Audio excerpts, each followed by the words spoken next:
الحمد لله نحمده ونستعينه ونستغفره ونؤمن به ونتوكل عليه ونعوذ بالله من شرور أنفسنا ومن سيئات أعمالنا من يهده الله فلا مضل له ومن يضلل فلا هادي له ونشهد أن لا إله إلا الله وحده لا شريك له ونشهد أن سيدنا وسندنا ونبينا مولانا محمدا عبده ورسوله أما بعد فأعوذ بالله من الشيطان الرجيم بسم الله الرحمن الرحيم سبحان الذي أسرى بعبده ليلا من المسجد الحرام إلى المسجد الأقصى الذي باركنا حوله لنريه من آياتنا صدق الله العظيم. معزز سامعین کرام، عزیز ساتھیوں، بزرگوں، دوستوں، نبی رحمت صلی اللہ علیہ وسلم نے جس وقت نبوت کا اعلان فرمایا، آپ کے اپنے جو قریبی رشتہ دار تھے وہ آپ کے جانی دشمن بن گئے. آپ کے اپنے جو جان پہچان کے لوگ تھے، آپ کے اپنے جو رشتہ دار تھے وہ آپ کے جانی دشمن بن گئے. آپ کو مختلف طریقوں سے ستانے لگے، مختلف طریقوں سے پریشان کرنے لگے، تکلیفیں پہنچانے لگے. نبی رحمت صلی اللہ علیہ وسلم کے خاندان والوں نے آپ کے ساتھ دشمنی کر لی، یہاں تک کہ مکے والوں نے یہ فیصلہ فرمایا کہ نبی رحمت صلی اللہ علیہ وسلم کو اور آپ کے ماننے والوں کو شعب ابی طالب میں محصور کر دیا جائے، اور آپ علیہ السلام کو آپ کے ساتھیوں کے ساتھ، آپ کے گھر والوں کے ساتھ شعب ابی طالب میں ایک گھاٹی میں محصور کر دیا گیا، قید کر دیا گیا، اور آپ سے ایک طرح کا بائیکاٹ کر دیا گیا. کوئی خرید و فروخت کسی قسم کی آپ سے کوئی نہیں کرے گا، اور آپ کے ماننے والوں سے کوئی خرید و فروخت نہیں کرے گا، کوئی معاملہ نہیں کرے گا، کسی قسم کا کوئی معاملہ خرید و فروخت کا نہیں ہوگا، کوئی معاملہ نہیں ہوگا. مکمل بائیکاٹ کر دیا گیا. شعب ابی طالب میں آپ کو آپ کے گھر والوں کے ساتھ میں قید کر دیا گیا، اور سخت تکلیفیں اس موقع پہ نبی رحمت صلی اللہ علیہ وسلم نے اور ایمان والوں نے اٹھائی. ایک معاہدہ لکھا گیا، اس کو کعبۃ اللہ پہ لٹکا دیا گیا، اور یہاں پر بچے پیاس کی وجہ سے، بھوک کی وجہ سے بلک رہے ہیں، رو رہے ہیں، مائیں پریشان ہیں، بچے پریشان ہیں، بچوں کے ماں باپ پریشان ہیں. بھوک کی وجہ سے یہ لوگ پیاسے، بھوک کی وجہ سے بھوکے ہیں، اور پانی نہیں مل رہا ہے، پیاسے ہیں. ایسے میں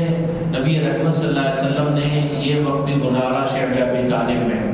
اخیر میں آپ کو وحی کے ذریعے سے اطلاع دی گئی کہ جو معاہدہ لکھا گیا تھا، اس کو خانہ کعبہ پہ لٹکایا گیا تھا، اس کو دیمک نے چاٹ لیا ہے اور کھا لیا ہے. صرف اللہ کا نام بچا ہوا باقی ہے، صرف اللہ کا نام بچا ہوا ہے. پورا جو معاہدہ تھا اس کو دیمک نے چاٹ لیا اور کھا لیا، اللہ کا نام بچا ہوا ہے. نبی رحمت صلی اللہ علیہ وسلم نے اپنے چچا کو اطلاع دی، اور آپ کے چچا نے جا کے مشرکین کے جو سردار تھے ان لوگوں کو اطلاع دی کہ جو معاہدہ لکھا گیا تھا وہ معاہدہ پورا کا پورا جو ہے دیمک نے چاٹ لیا ہے، صرف اللہ کا نام بچا ہوا ہے. ان لوگوں نے جا کے دیکھا تو بالکل ایسے ہی تھا، معاہدہ سارا کا سارا دیمک اس کو کھا چکی تھی، اللہ کا نام وہاں پہ بچا ہوا تھا، باقی تھا. اس کے بعد میں کچھ خاندان کے لوگ تھے، ان لوگوں نے کہا کہ بھئی ان کے اوپر بہت زیادہ ظلم ہو رہا ہے، اب ایسا نہیں کیا جائے گا، اس بائیکاٹ کو ختم کیا جائے گا، اب یہ معاہدہ ختم کیا جائے گا.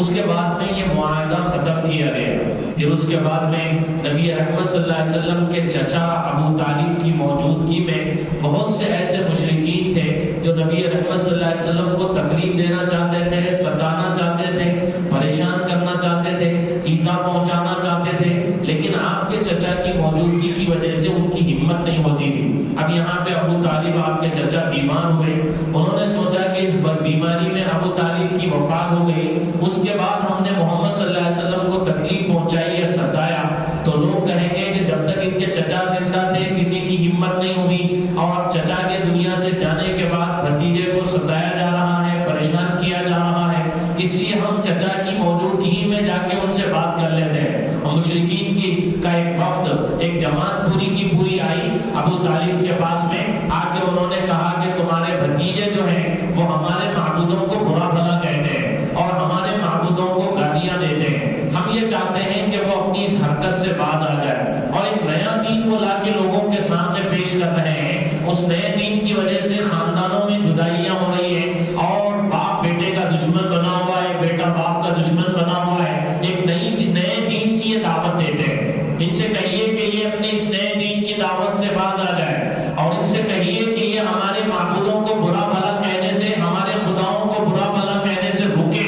یہ آ کے انہوں نے پیشکش کی، ابو طالب کی خدمت میں آ کے انہوں نے یہ مقدمہ رکھا اور یہ معاملہ رکھا۔ ابو طالب نے جب ان کی بات سنی، نبی رحمت صلی اللہ علیہ وسلم کو بلایا، نبی رحمت صلی اللہ علیہ وسلم تشریف لائے۔ ابو طالب نے اپنے بھتیجے سے کہا کہ دیکھو یہ لوگ میرے پاس آئے ہیں، یہ کہتے ہیں کہ تم جس نئے دین کی دعوت دے رہے ہو اس دین کی دعوت سے اپنے آپ کو روک لو۔ یہ لوگ یہ کہتے ہیں کہ تم ان کے معبودوں کو گالیاں دیتے ہو، برا بھلا کہتے ہو، ان کے معبودوں کو برا بھلا کہنے سے باز آ جاؤ، رک جاؤ۔ یہ بات جب نبی رحمت صلی اللہ علیہ وسلم نے سنی تو آپ علیہ السلام نے ارشاد فرمایا کہ اے چچا جان، اگر یہ لوگ میرے ایک ہاتھ میں سورج کو رکھ دے، ایک ہاتھ میں چاند کو رکھ دے اور مجھ سے یہ کہیں کہ میں اپنی اس دعوت سے باز آ جاؤں، رک جاؤں، تو یہ نہیں ہو سکتا۔ یہ جو دین کی دعوت لے کے میں جو آیا ہوں، جو دین نیا، اس کی دعوت میں دوں گا ان لوگوں کو اور دیتا رہوں گا۔ نبی رحمت صلی اللہ علیہ وسلم نے ارشاد فرمایا کہ اس دین کی دعوت سے میں رک نہیں سکتا اور اپنے آپ کو روک نہیں سکتا، اپنے آپ کو روک نہیں سکتا۔ یہ کہہ کے نبی رحمت صلی اللہ علیہ وسلم چلے گئے۔ اس کے بعد جب حضرت ابو طالب کی وفات ہوئی، اسی سال میں حضرت خدیجہ رضی اللہ تعالیٰ عنہ کی وفات ہوئی، نبی رحمت صلی اللہ علیہ وسلم مغموم ہوئے اور اس سال کو آپ نے غم کا سال بتایا۔ آپ کے چہیتے چچا بھی دنیا سے چلے گئے اور آپ کا ساتھ دینے والی رفیق حیات اور آپ کی زوجہ مطہرہ اور آپ کی بیوی حضرت خدیجہ رضی اللہ عنہا کا بھی وصال ہو گیا، ان کی بھی وفات ہو گئی۔ تو نبی رحمت صلی اللہ علیہ وسلم نے اس سال کو غم کا سال بتایا اور یہاں پر مشرکین کی جو ایذائیں تھی، تکلیفیں تھی، وہ حد سے بڑھنے لگی۔ اب انہوں نے کھل کے نبی رحمت صلی اللہ علیہ وسلم کو ستانا شروع کیا اور کھل کے نبی رحمت صلی اللہ علیہ وسلم کو پریشان کرنا شروع کیا۔ آپ کے ساتھیوں کو، صحابہ کو تو پہلے سے ہی ستایا جا رہا تھا، مکے کی گلیوں میں ان کو گھسیٹا جاتا تھا اور تپتی ہوئی دھوپ میں، دوپہر کی تپتی ہوئی دھوپ میں ان کو ننگا لٹایا جاتا تھا اور ان کے سینے پہ گرم چٹانیں رکھی جاتی تھی اور ان کی زبان ایک بارش باہر آ جاتی تھی اور ان کو کوڑے مارے جاتے تھے، آگ کے انگاروں پہ ان کو لٹایا جاتا تھا۔ اس طرح سے نبی صلی اللہ علیہ وسلم کے صحابہ کو تکلیفیں دی جانے لگی اور خود نبی رحمت صلی اللہ علیہ وسلم کے راستے میں کانٹے بچھائے گئے، آپ کے جسم اطہر پہ کچرا ڈالا گیا اور نبی رحمت صلی اللہ علیہ وسلم نماز میں ہیں، حالت سجدے میں ہیں، ایسے موقع پہ آپ کے جسم اطہر پہ اوجڑی لا کے ڈالی گئی، گوبر اور غلاظت لا کے ڈالی گئی۔ نبی رحمت صلی اللہ علیہ وسلم کو تکلیف پہنچانے کا کوئی حربہ ایسا نہیں تھا جس کو انہوں نے چھوڑ دیا، ہر طرح سے تکلیفیں دی گئی، ہر طرح سے پریشان کیا گیا، یہاں تک کہ اللہ کے نبی ارشاد فرماتے ہیں لقد اوذیت فی اللہ وما یؤذی احد ولقد اصبت فی اللہ وما یصاب احد۔ اللہ کے راستے میں جتنا مجھے تکلیف پہنچائی گئی اتنا کسی اور کو تکلیف نہیں پہنچائی گئی، اللہ کے راستے میں جتنا مجھے ستایا گیا اتنا کسی اور کو نہیں ستایا گیا۔ یہ نبی رحمت صلی اللہ علیہ وسلم کا ارشاد ہے۔ آپ علیہ السلام کو ایذا پہنچائی گئی، تکلیف دی گئی اور آپ کو ٹارچر کیا گیا، تانے دیے گئے، آپ کو ساحر، جادوگر کہا گیا، کاہن کہا گیا، مجنون اور دیوانہ کہا گیا۔ مختلف طریقوں سے جب نبی رحمت صلی اللہ علیہ وسلم کو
احمد صلی اللہ علیہ وسلم پہ پتھر مارے جاتے تھے، آپ زخموں سے چور ہوتے تھے، غشی کھا کے گر جاتے تھے، بے ہوش ہو کے گر جاتے تھے، پھر آپ کو اٹھایا جاتا تھا، پھر آپ چلتے تھے، پھر آپ کے جسم اطہر پہ پتھر مارے جاتے تھے۔ اس طرح سے ان بدبختوں نے نبی رحمت صلی اللہ علیہ وسلم کو تکلیف پہنچائی اور آپ علیہ الصلوۃ والسلام کے جسم کو زخموں سے چھلنی کر دیا اور آپ کو سخت صدمہ پہنچا اس موقع پہ، اس سفر میں، کہ بڑی امیدوں کے ساتھ آپ گئے تھے کہ یہ پڑھے لکھے لوگ ہیں، یہ اہل علم ہیں، ان کو اگر دعوت دی جائے گی اس کلمے کی، ان کو اگر دعوت دی جائے گی اسلام کی، تو شاید وہ اس دعوت کو قبول کر لیں۔ پوری امیدوں کے ساتھ آپ گئے تھے، لیکن بالکل مایوس ہو گئے اور آپ کا دل ٹوٹ گیا۔ اس کے بعد ایک باغ میں آتے ہیں اور آپ اپنے دونوں ہاتھ اٹھاتے ہیں اور اپنے پروردگار سے دعا مانگتے ہیں، اور دعاؤں میں جو الفاظ آپ نے استعمال کیے، شاید ہی کوئی اپنی بے کسی کو بتلانے کے لیے، مظلومی کو بتانے کے لیے، اپنے دل کی طلب کو بتانے کے لیے شاید ہی کوئی ایسے الفاظ استعمال کر سکے۔ نبی رحمت صلی اللہ علیہ وسلم نے پکارا اور کہا، اے دونوں جہانوں کے پالنے والے، اے کمزوروں کے پروردگار، آپ مجھے کس کے حوالے کر رہے ہیں؟ ان دشمنوں کے حوالے کر رہے ہیں جو میرے مقام و مرتبے کو جانتے نہیں، پہچانتے نہیں؟ آپ مجھے کس کے حوالے کر رہے ہیں؟ مجھے اس سے کوئی تکلیف نہیں، میں صرف یہ پوچھنا چاہتا ہوں کہ اس حال میں بھی کہیں آپ مجھ سے ناراض تو نہیں ہیں؟ آپ اگر راضی ہیں تو یہ ساری تکلیفیں میں برداشت کرنے کو تیار ہوں۔ آپ راضی ہیں یا نہیں، بس میں یہ دیکھنا چاہتا ہوں۔ آپ مجھ سے راضی ہو جائیں، مجھے کسی کی کوئی پرواہ نہیں، کسی تکلیف کی کوئی پرواہ نہیں، کسی مصیبت کی کوئی پرواہ نہیں، کسی کے تانے اور کسی کے جملے کسنے سے مجھے کوئی تکلیف نہیں پہنچے گی۔ آپ بس مجھ سے راضی ہو جائیں۔ آپ نے ایسی مظلومی کے ساتھ میں، ایسے الفاظ کے ساتھ میں اللہ رب العزت کی بارگاہ میں دعا مانگی کہ اللہ رب العزت نے فوری ایک فرشتے کو بھیجا ہے، اور فرشتہ آتا ہے اور آگے کہتا ہے کہ اللہ کے نبی، اللہ نے مجھے بھیجا ہے، میں پہاڑوں پر مسلط فرشتہ ہوں، میں اس حکم کو لے کے آیا ہوں۔ اللہ تعالیٰ کہتے ہیں کہ میرے نبی سے اجازت لے لو اور ان سے پوچھ لو کہ ان لوگوں نے جو آپ کو ستایا، تکلیفیں پہنچائی، پتھر مارے، تانے دیے، جملے کسے، ان لوگوں کو اللہ تعالیٰ آپ سے اجازت لینے کو کہتے ہیں کہ آپ اجازت دیجئے، اجازت اگر ہوگی تو پہاڑوں کے درمیان ان کو پیس دیا جائے، جیسے چکی کے دو پارٹوں کے درمیان میں چاول اور غلے کو پیس دیا جاتا ہے، ایسا دونوں کو ہم یہ دو چٹانوں کے درمیان میں، دو پہاڑوں کے درمیان میں اس بستی کو پیس دیں، بس آپ اجازت دیجیے۔ اللہ کے نبی نے ارشاد فرمایا، اگر یہ لوگ ایمان نہیں لائے ہیں تو ہو سکتا ہے ان کی نسلوں میں، ان کے خاندانوں میں کوئی ایسا پیدا ہوگا جو اسلام کو قبول کرے گا، میری اس دعوت کو قبول کرے گا۔ اور اللہ رب العزت نے مجھے رحمت للعالمین بنا کے بھیجا ہے،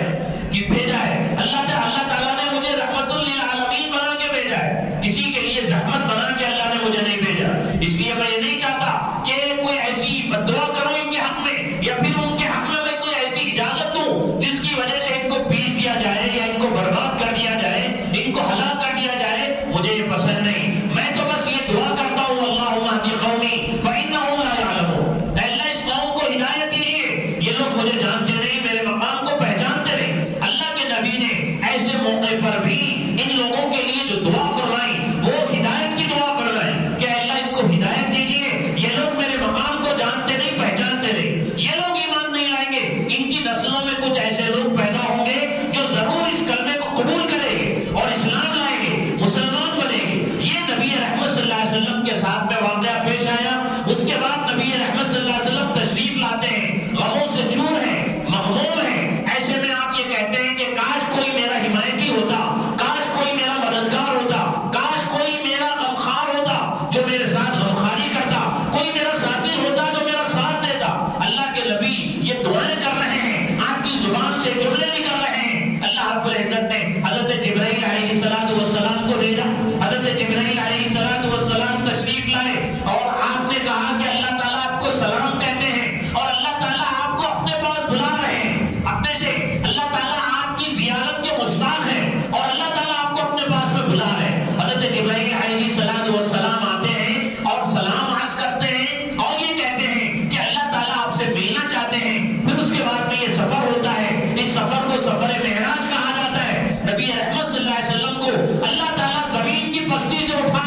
اس کے بعد میں آسانیوں راحتوں کی صبح نمودار ہوگی اور صبح شروع ہوگی. اس لیے یہ جو معراج کا واقعہ ہے، نبی رحمت صلی اللہ علیہ وسلم کے ساتھ جو کچھ بھی ہوا اس کے بعد میں آپ کو یہ اعزاز بخشا گیا. اس کو سمجھنے کی ضرورت ہے. اس کے بعد میں جو کچھ بھی ہوا اس کی جو تفصیلات ہیں آپ کے سامنے ہمیشہ رکھی جاتی ہیں. پھر کسی موقع سے آپ کے سامنے باقی جو تفصیلات ہیں وہ رکھنے کی کوشش کی جائے گی. اللہ سے دعا ہے جو کچھ کہا گیا ہے اس پر عمل کی اللہ تعالی ہم سب کو توفیق نصیب فرمائے. آمین. وآخر دعوانا الحمدللہ رب